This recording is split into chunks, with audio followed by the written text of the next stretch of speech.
I said, you know what? No. I said, I just talked to my grandson.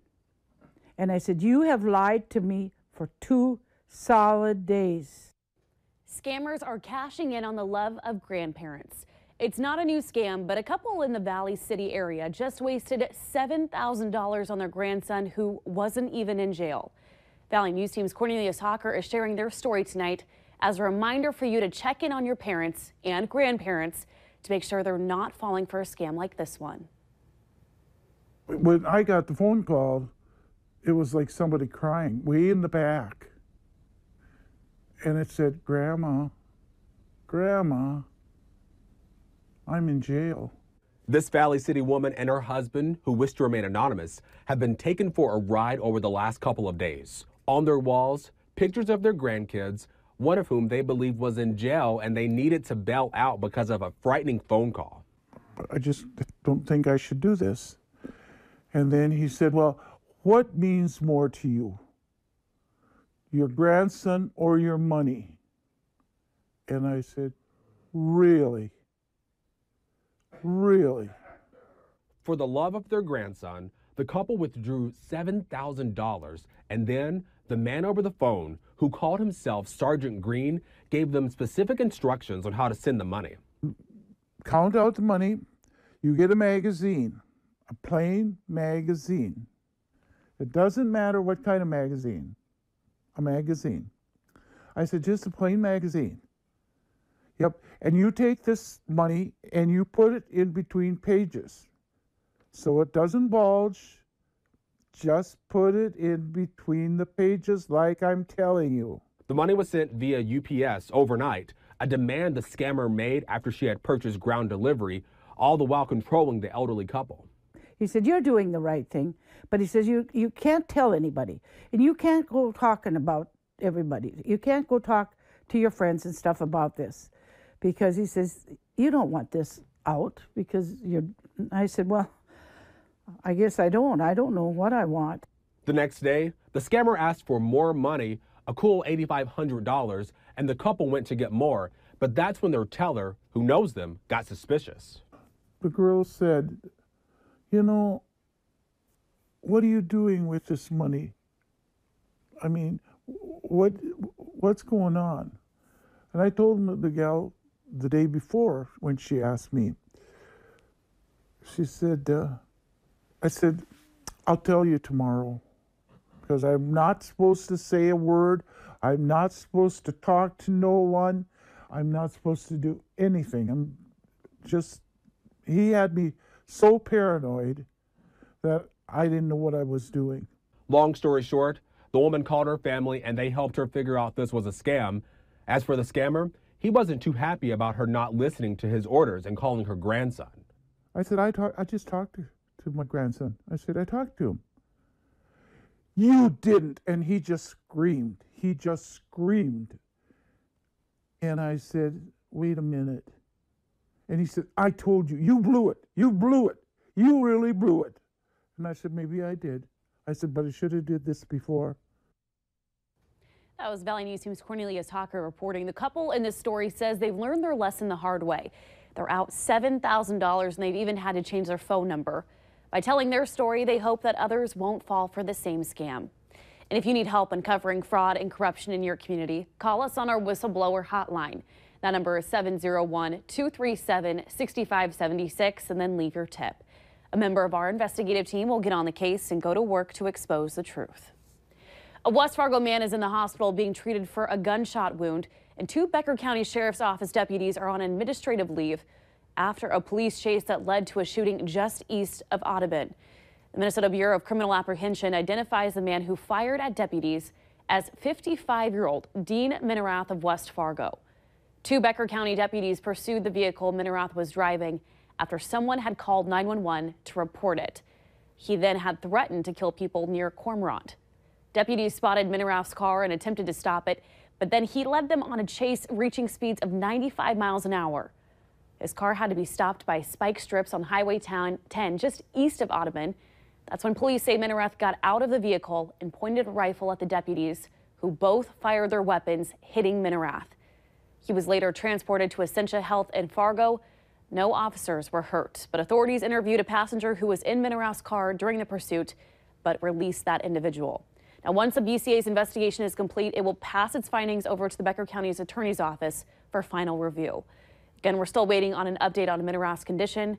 To stay up to date on this developing story, make sure you stay tuned to Valley News Live and valleynewslive.com. And coming up after weather, a Grafton man had to be taken to the hospital after he rolled his sugar beet truck in Walsh County. Plus, new details emerge on the airplane crash out of Thief River Falls last week. But first, Justin, it was a nice, brisk day for us in the valley. How cool are temperatures going to go tonight? Temperatures are actually not going to go as cool as they did today because we're going to have a nice southerly wind. That was the Valley News Live Storm Team Skycam Network shot in Fargo. Mainly clear skies.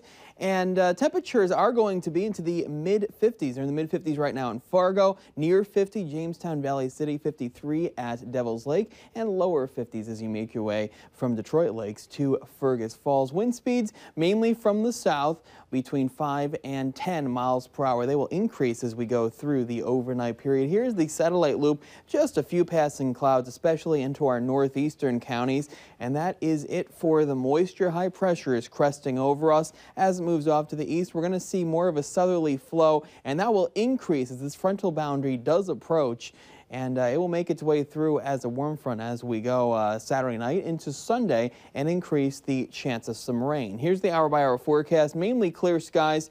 The wind will increase as we go during the overnight period toward daybreak. And even with the clear skies, temperatures will not fall that low. We're going to see low temperatures mainly into the low to mid 40s across the area, with the clouds increasing after the sun rises tomorrow with a chance of some rain showers. It will be windy. Temperatures getting into the upper 60s as we go through the day on Saturday. 68-year high, mainly cloudy skies into the Fargo area. Elsewhere, temperatures mainly into the low to mid 60s with another round of rain moving through as we go through a late morning into early afternoon on Sunday. Temperatures again will get into the mid to upper 60s as we keep a southerly wind to round out the weekend. Rainfall amounts mainly between a ½ inch and 1 inch. Again, the best time frame for this is Saturday night and through the day on Sunday as this rain will make its way through as we round out the weekend. Still another slight chance of some rain showers on Monday, turning breezy with temperatures staying into the mid-60s. Partly cloudy Tuesday, near 60 and 58 on Wednesday with another slight chance of some showers. We're going to see partly cloudy skies, temperatures rising from the low to mid-60s as we go through Thursday and for Friday. So still a pretty good chance for a significant amount of rain over the weekend. You know, a good amount of rain. They don't really need the rain into Lakes Country, but let's see if we can get some rain into the James River Valley, the Devil's Lake Basin, into northwestern Minnesota. Where it's really needed. Yep, and they definitely need it, and they have a good chance this weekend. All right, thank you, Justin. New for you now at 9, charges are pending against a Grafton man after police say he rolled a sugar beet truck in Walsh County. The North Dakota Highway Patrol says 49-year-old Shane Bushta was driving northeast of Grafton when he went into the ditch and then rolled the truck. Bushta was taken to a Grand Forks hospital for treatment. Authorities say he was not wearing a seatbelt at the time of the crash. The load of sugar beets was spilled, but traffic was not impacted. That crash remains under investigation. A plane crash that killed 3 people in Thief River Falls may have been caused by engine trouble. This is all according to a witness. That witness has told investigators, according to a preliminary report, that the engine was screaming before it slammed into the ground. The NTSB says the small plane took off from Thief River Falls on its way to Rawlins, Wyoming, and crashed just shortly after. The investigation into the crash is still ongoing, with no official cause released for the incident. And it's Friday. It's time to take a look at this week's Valley's Most Wanted. Police say Michael Hendrick is wanted for probation violation and possession of a controlled substance, which are felonies. Call your local law enforcement if you have any information on him. While struggles continue in hurricane-ravaged Puerto Rico, a local college instructor has concerns that his family will not be receiving much-needed medications. William Rodriguez teaches at Concordia College in Moorhead, but was born and raised in Puerto Rico. Several of Rodriguez's family members suffer from medical issues, and he's worried that they will run out of much-needed resources before getting more.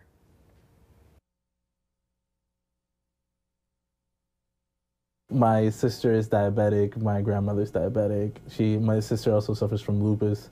So the main question is when is the medicine going to arrive, and is it going to arrive on time? Especially now that without diesel, most of the hospitals are running out of electrical power in their generators. Rodriguez encourages anyone who is looking for help to find an organization that will directly donate resources to Puerto Rico residents. Minnesota high schoolers who are college-bound can now take advantage of free applications during the month of October. A number of private and public colleges and universities will waive their application fees, all a part of College Knowledge. For a full list of schools participating, visit the Office of Higher Education's website. And speaking of some higher education, if you were one of the hundreds, if not thousands, downtown tonight to celebrate, it was the NDSU homecoming festivities, and you probably weren't alone. The annual homecoming parade included 76 floats, all represented by student groups, NDSU academic departments, local businesses, and community organizations. The NDSU Gold Star Marching Band was even there too. If you want to continue the celebration, Valley News Live has got you covered. Of course, we are on your TV for Bison football, and we want to remind you our coverage starts a little bit earlier tomorrow. The Farmers Union Insurance Bison football pregame show begins at noon, leading you right up until the 1 p.m. kickoff. Still ahead tonight, the Supreme Court is set to tackle political gerrymandering, how some local lawmakers are asking the court to toss out Wisconsin's legislative maps.